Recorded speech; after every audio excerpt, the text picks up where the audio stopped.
அனைவருக்கும் வணக்கம் தோழர்களே. எல்லோரும் எப்படி இருக்கீங்க? ரொம்ப மகிழ்ச்சியாக இருப்பீங்க அப்படின்னு நினைக்கிறேன். இன்றைக்கி வந்து பார்த்தோம் அப்படின்னா ஹிஸ்ட்ரி ரிலேட்டடாக எந்த மாதிரி கொஷின்ஸ் வந்து கேட்டிருக்காங்க, யாருக்கு இம்பார்ட்டன்ட் கொடுத்துருக்காங்க அப்படின்னு சொல்லி பார்க்கலாம். ஸோ இது வந்து பார்த்திங்கன்னா ஆல்மோஸ்ட் ஒரு 60+ கொஷின்ஸ் இருக்கும். கண்டிப்பாக உங்களுக்கு பயனுள்ள வகையில் இருக்கும். ஓகேங்களா? பாருங்கள் முழுமையாக. ஆயின் இ அக்பரி என்ற நூலை எழுதியவர் யார் அப்படின்னா அபுல் ஃபாசல் அப்படின்றவர் எழுதியிருப்பார். அபுல் ஃபாசல் அப்படின்றவர் ஆயின் இ அக்பரி அப்படின்ற நூலை வந்து எழுதியிருக்கார். கீழே டெலகிராம் சேனல் லிங்க் கொடுக்குறேன், ஜாயின் பண்ணிக்கோங்க.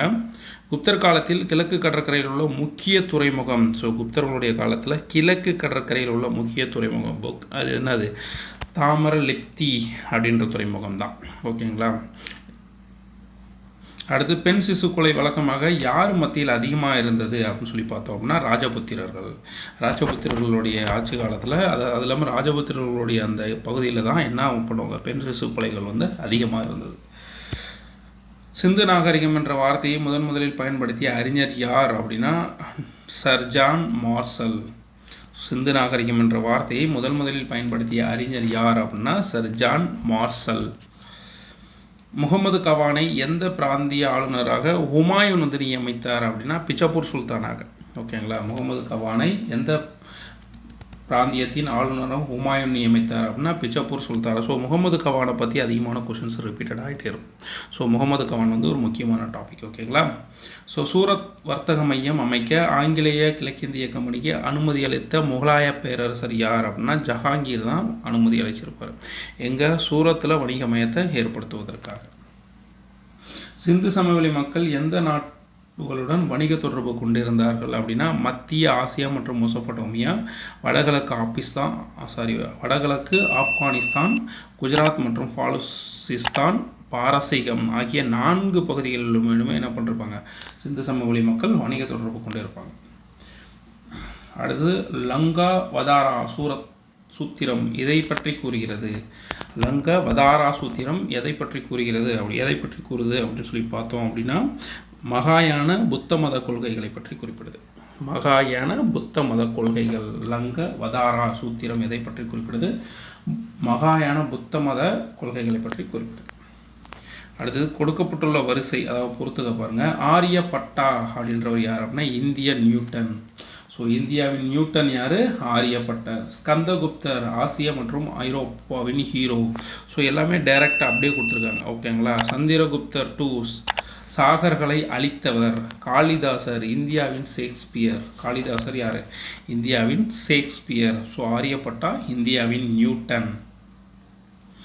அமீர் குஸ்ரு எந்த நகரத்தை 2ஆம் சொர்க்கம் மற்றும் மிக சிறந்த நதி பரிபாலன் மையம் என குறிப்பிடுகிறார் அப்படின்னா டெல்லியை தான் குறிப்பிடுறார். ஓகேங்களா?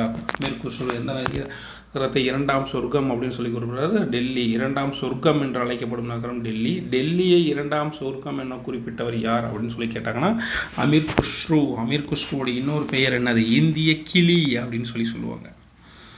சிந்து சமவெளி அகழ்வாராய்ச்சியின் போது இந்திய தொல்பொருள் ஆய்வின் இயக்குனர் ஜெனரல் யார் அப்படின்னா சர் ஜான் மார்சல் அப்படின்றது தான். ஸோ இதில் வந்து பார்த்திங்கன்னா சர் ஜான் மார்சலை பற்றி சிந்து சமவெளி நாகரிகத்தில் ரிலேட்டடாக கொஷின்ஸ் கேட்டே இருக்காங்க. அப்போ சர் ஜான் மார்சலை நம்ம வந்து 2-3 டைம் வந்து ரிப்பீட்டடாக படிக்கணும். அவர் ரிலேட்டடாக என்னென்ன கண்டென்ட் இருக்குது அப்படின்றத நம்ம தெளிவாக பார்க்கணும். அடுத்து வந்து பார்த்தோம் அப்படின்னா சிந்து சமவெளி நாகரிகத்தில் 500க்கும் மேற்பட்ட முத்திரைகள் கண்டெடுக்கப்பட்டது. அவைகள் எதால் செய்யப்பட்டது அப்படின்னா டெரகோட்டாஸ் அப்படின்ற அழைக்கப்படுற மண்ணால் செய்யப்பட்டது, அதாவது சுடு மண்ணால் செய்யப்பட்ட ஓடுகளால். அடுத்து டெல்லி சுல்தான்களால் ஏற்றுக்கொள்ளப்பட்ட நில விநியோக முறை அப்படின்னா என்னென்னா இக்தாரி அப்படின்ற முறை. டெல்லி சுல்தான்களால் ஏற்றுக்கொள்ளப்பட்ட நில விநியோக முறை என்னது? இக்தாரி முறை. இக்தாரிகள் அப்படின்றது வந்து படையை வந்து பராமரிக்கிறதுக்காக டெல்லி சுல்தான்கள் என்ன பண்ணுவாங்க அப்படின்னா ஒருத்தருக்கு ஒரு குறிப்பிட்ட நிலப்பகுதியை கொடுத்துருவாங்க. ஸோ அதுதான் இக்தாரி முறை அப்படின்னு சொல்லுவாங்க. கீழ்கண்டவற்றை பொறுத்துக. மகாபாலதி கிருப்தா அப்படின்னா படைத்தளபதி. மகாஸ்வபதி அப்படின்னா குதிரைப்படை தளபதி. அடுத்தது மகாபிலுபதி யானைப்படை தளபதி. அடுத்து மகா தண்டநாயக் அப்படின்னா தலைமை நீதிபதி. கீழ்கண்டவற்றை காலவரிசைப்படுத்துக. ஹுமாயூன் இறப்பாரு, ஆமாம். அடுத்து பானிப்பட்டு போர் நடக்கும், அதே பதேசிக்ரி கட்டுப்படுதல், தீநிலாகி மதம் அறிவிப்பு. இது வந்து அக்பரை பற்றி இருக்குது, ஓகேங்களா. ஸோ கடைசியாக தீநிலாகி மதத்தை அறிவித்திருந்திருப்பார். விஜயநகர ஆட்சியின் கீழ் இளவரசரின் முடிசூட்டல் எவ்வாறு அழைக்கப்பட்டது அப்படின்னா யுவராஜா பட்டாபிஷேகம் அப்படின்னு சொல்லி அழைக்கப்பட்டது. யுவராஜா பட்டாபிஷேகம் அப்படின்னு சொல்லி அழைக்கப்பட்டது. ஆலம்கீர் நாமாவை இயற்றியது யார்? ஆலம்கீர் நாமாவை இயற்றியது முகமது காசிம். முகமது காசிம் என்ன பண்ணுறார்? ஆலம்கீர் நாமா அப்படின்றத இயற்றுறார். முதலில் கிறிஸ்தவ நம்பிக்கையை தென்னிந்தியாவிற்குள் கொண்டு வந்தவர் யார்? புனித தாமஸ். முதலில் கிறிஸ்தவ நம்பிக்கையை தென்னிந்தியாவிற்கு கொண்டு வந்தவர் யார் அப்படின்னா புனித தாமஸ். அடுத்தது, இத்தத்துவம் கிமு 5ஆம் நூற்றாண்டில் மாக்லி கோசலரால் நிறுவப்பட்டிருக்கலாம் என்று அறியப்படுகிறது. இது வேத மதத்திற்கு பெரும் சவாலாக இருந்தது. இது சுமார் கிமு 4ஆம் நூற்றாண்டில் மௌரிய பேரரசர் பிந்துசாகரின் ஆட்சி காலத்தில் புகழின் உச்சத்தை அடைந்தது. இத்தத்துவம் கிபி 14ஆம் நூற்றாண்டு வரை கிட்டத்தட்ட 2000 ஆண்டு காலங்கள் தென் மாநிலங்களான கர்நாடகா மற்றும் தமிழகத்தில் தொடர்ந்து பின்பற்றப்பட்டது. மேல்காணும் விரிப்பு எந்த தத்துவத்தை குறிப்பிடுகிறது அப்படின்னா ஆசிவகம் அப்படின்ற தத்துவம். ஸோ ஆசிவகம் தத்துவம் யாருடைய ஆட்சி காலத்தில் புகழின் உச்சநிலையில் இருந்தது அப்படின்னா பிந்துசாகரின் ஆட்சி காலத்தில் உச்சநிலையில் இருந்தது.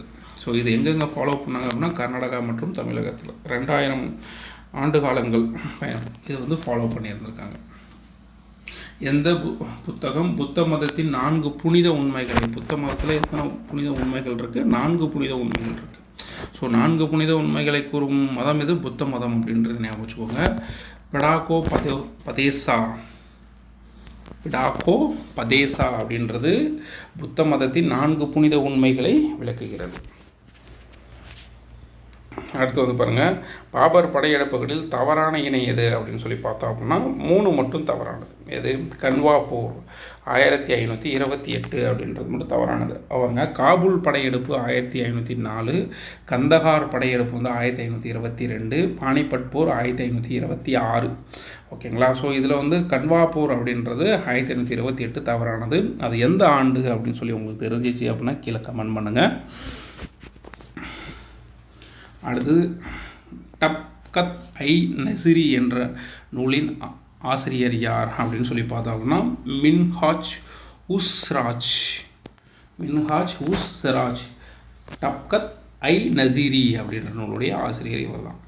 அடுத்து வந்து சொருப்கானா என்ற சொல் எதை குறிக்கிறது அப்படின்னா ஞானய சாலை. சொருப்கானா என்ற சொல் எதை குறிக்கிறது? நாணய சாலை. சிந்து சமவெளி மக்களின் முக்கிய தொழில் எது அப்படின்னா விவசாயம். விவசாயம் தான் சிந்து சமவெளி மக்களின் முக்கிய தொழிலாக இருந்திருக்கு. மாவல் என்பதன் பொருள் என்ன அப்படின்னா மாவல் அப்படின்னா சூரியன் மறையும் பகுதி. ஓகேங்களா. மாவல் என்பதன் பொருள் என்னது? சூரியன் மறையும் பகுதி தான் என்னன்னு சொல்கிறாங்க மாவல். அடுத்தது, கோவாவை போர்ச்சுகீசியர்கள் கைப்பற்றிய போது விஜயநகர அரசராக இருந்தவர் யார் அப்படின்னா கிருஷ்ணதேவராயர் தான் என்ன பண்ணுவார்? விஜயநகர அரசராக இருந்திருப்பார். ஸோ கோவாவை போர்ச்சுகீசியர்கள் கைப்பற்றும் போது விஜயநகர அரசராக இருந்தவர் யார்? கிருஷ்ணதேவராயர்.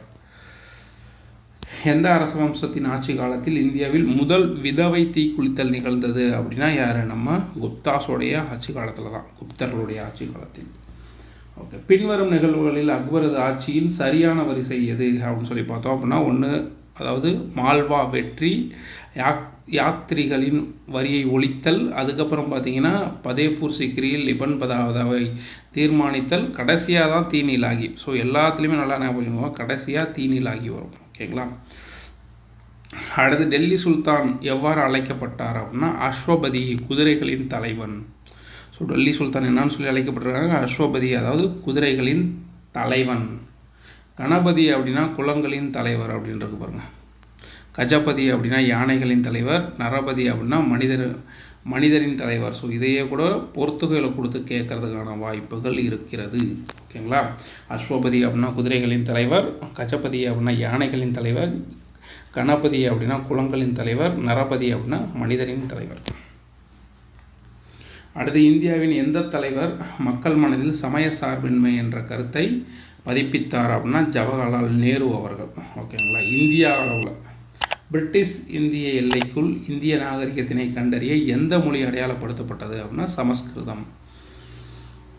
யார் புத்த ஜாதக கதைகளையும் பைபிள்களையும் ஒப்பிட்டு இயேசுவின் வாழ்வினையும் புத்தர் பற்றிய சம்பவங்களையும் ஆராய்ந்தார் அப்படின்னா யார்? மௌரிஸ்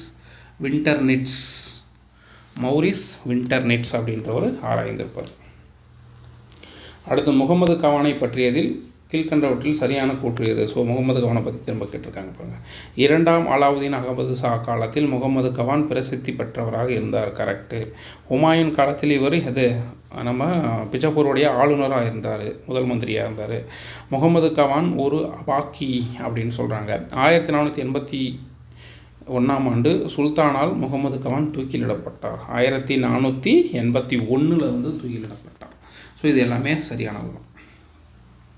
கீழ்கண்டவற்றுள் சிந்துவெளி பண்பாடு மற்றும் நாகரிக கலப்பரப்பின் அளவு பற்றிய தவறான கூற்று எது? சிந்து முழுவதும் இருக்கும், பாலிசஸ்தான் பகுதியில் இருக்கும், தெற்கு பஞ்சாபில் இருக்கும். ஆனால் கங்கை சமவெளியில் சிந்து நாகரிகம் பற்றிய தகவல்கள் கிடையாது. அடுத்து மௌரிய பேரரசின் வீழ்ச்சிக்கு எது காரணமாக அமைந்தது? அசோகரின் அமைதி கொள்கை, அசோகரின் வழித்தோன்றல்கள் சமணர்களை போற்றியது, புஷ்மித்திரரின் கழகம், அசோகரின் அகிம்சை கொள்கை இராணுவத்தை வழிவிலக்க செய்து நிர்வாகம் வலுவிலக்கவும் வழிவிட்டது. ஸோ இதுதான் சரியானது. ஓகேங்களா? அகிம்சை கொள்கை என்ன பண்ணது? இராணுவத்தை வழிவிலக்க செய்து. ஏன்னா போர் புரிய போகல தான் பயிற்சி மேற்கொள்ளலாம் எல்லாம் சோம்பேறியாகும். அதுதான்.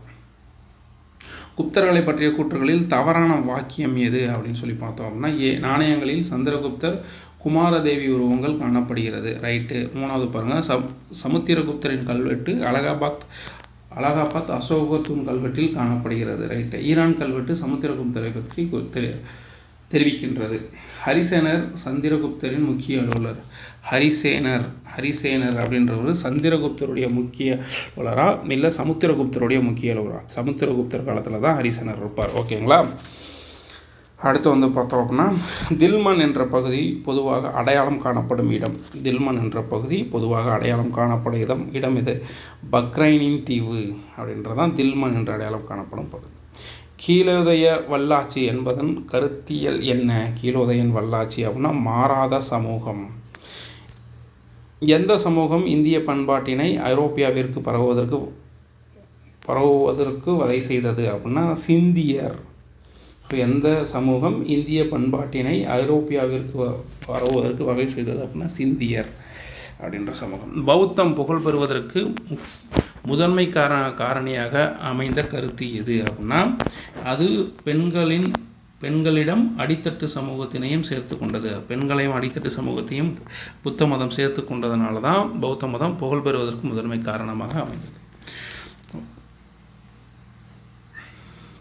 கீழ்கணம் கூற்றுகளில் எது சரி அப்படின்னு சொல்லி இப்போ கேட்குறாங்க. இதில் வந்து பாருங்கள் 3 மட்டும் தான் சரி. அடோனியா அக்பரை சூரத்தில் சந்தித்தனர். மற்ற எல்லாமே வந்து தவறானது. அதாவது போர்ச்சுகீசியருக்கு விஜயநகர அரசுக்கும் கிருஷ்ணதேவராய காலத்தில் உறவுகள் தொடங்கியது இல்லை, அதெல்லாம் முன்னாடியே நடக்க ஆரம்பிச்சிருச்சு. 2ஆம் வெஸ்கட்டர் ஸ்பெயின் மன்னர் 2ஆம் பிலிப்பிடமிருந்து வாணிப நலன் கடிதங்களை பெற்றார், அதுவும் தவறானது. அக்பர் 2ஆம் பிலிப்புக்கு தூதுக்குழு ஒன்றை அனுப்பி அத்தூதுக்குழு 1958 போர்ச்சுகலை அடைந்தது அப்படின்றது இதுவும் தவறானது. ஸோ அப்போ 3 மட்டும் தான் சரியானது. ஸோ இதில் அக்பரை பற்றி ஆட் பண்ணிருக்காங்க. தென்னிந்தியாவில் மராட்டியர் காலத்தில் கிராமத்தினை பாதுகாப்பது யாருடைய பொறுப்பு அப்படின்னா பட்டில் அப்படின்றவருடைய பொறுப்பு. ஓகேங்களா? தென்னிந்தியாவில் மராத்தியர் காலத்தில் கிராமத்தினை பாதுகாப்பது யாருடைய பொறுப்பு அப்படின்னா பட்டில் அப்படின்ற பொறுப்பு. கிராமத்தில் ஏதாவது காணாமல் போச்சு, ஏதாவது ஒரு பிரச்சனை, இதெல்லாம் ஏதாவது திருட்டு நடக்குது அப்படின்னா பட்டியலை கூப்பிட்டு கழுத்து வெட்டிடுவாங்க. அவ்வளோதான். இந்திய அரசியலமைப்பில் சமய சார்பற்ற வார்த்தையின் அர்த்தம் என்ன? அரசு அனைத்து மதங்களையும் காக்கிறது. ரைட்டு. எந்த அரசும் எந்த மதத்தினையும் தனியாக உயர்த்தக்கூடாது. ரைட்டு. சமய சார்பற்ற என்ற சொல் அரசியலமைப்பின் அடிப்படையாகும். ரைட்டு. அரசு அனைத்து மதங்களையும் புறக்கணிக்கிறது. இது மட்டும் தவறானது. இந்தியாவின் மீது படையெடுத்த முதல் இஸ்லாமியர் யார் அப்படின்னா முகமது பின் காசிம். ஓகேங்களா? இந்தியாவின் மீது படையெடுத்த முதல் இஸ்லாமியர் யார்? முகமது பின் காசிம் அப்படின்றது. அமுக்தமல்யுக்தா என்ற நூலின் ஆசிரியர் யார் அப்படின்னா கிருஷ்ணதேவராயர். புத்த சமயத்தில் வினய பிடாக்கா கோட்பாட்டின் உட்பொருள்